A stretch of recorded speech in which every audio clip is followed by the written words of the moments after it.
Alright, welcome back to part 2. In this video I'm going to be showing you how to make your drawing into a Liechtenstein style self-portrait using colored dots. So what I have here is some acrylic paint. I've got the three primary colors, yellow, blue, red, and we're going to be using mostly these two colors to add color to this. Now, since we're only using the three primary colors and we're going to be applying them with dots, the effect is not going to be a very realistic looking color. It's going to be a comic book style color, and that is sort of the point of this because we're painting in the style of Liechtenstein. He was using the colors of comic books and the techniques of comic books to make his paintings, so we want to try to do the same thing. So what we need to think about here is not realistic color, but darks and lights. So in my photo, my shirt and my hat and my beard were quite dark. By the way, we might have some large areas of white, so I might even just leave the entire background here white. And my face color was probably pretty dark. My sunglasses were pretty dark. And the in-between areas, I might use the red for that because it's in between colors. So like maybe where there's shadows and things, I might add some color.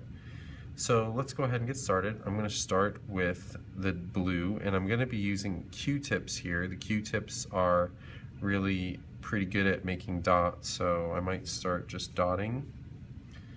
Now, we want to leave a little space between our dots because we want to have that effect of, as we get farther away, the space between kind of creates that mixing color in our eye.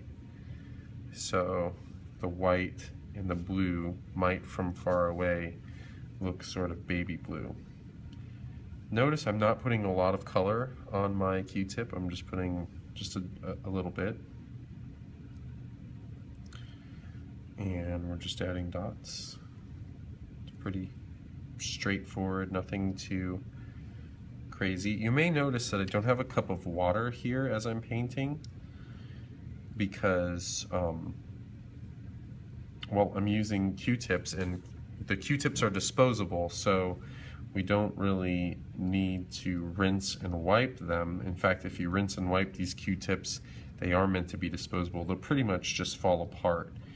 Now, when you're using these Q-tips, you also need to, kind of take your time and go slow. In order for them to make a really nice dot, you want to kind of press. Try to think of the Q-tip as a stamp. And you may notice that the cotton kind of wants to fall off, but if you kind of press it down, you get this nice, neat dot.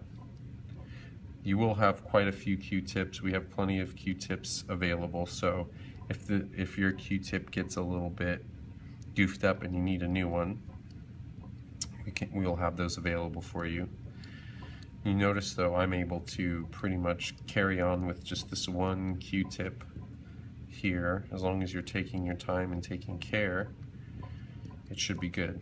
Now, what I'm going to do at this point is I'm going to speed the process up a little bit so you can see how it goes. There's really not much anything else to this other than adding dots. So let's speed it up.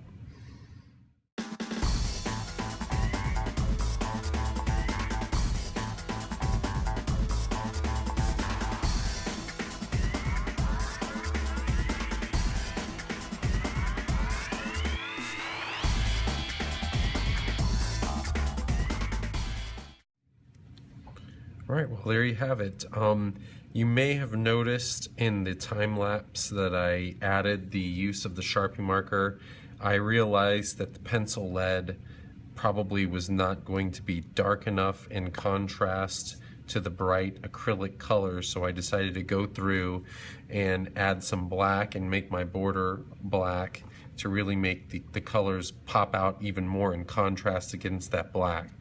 Now, so you guys can do this, and it would be better if you do it before you start to add paint, because one thing that I had to do was kind of go through here and draw around the dots that were wet.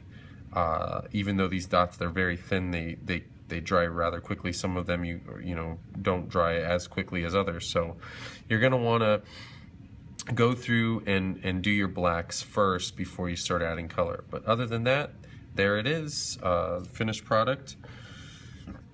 Good luck.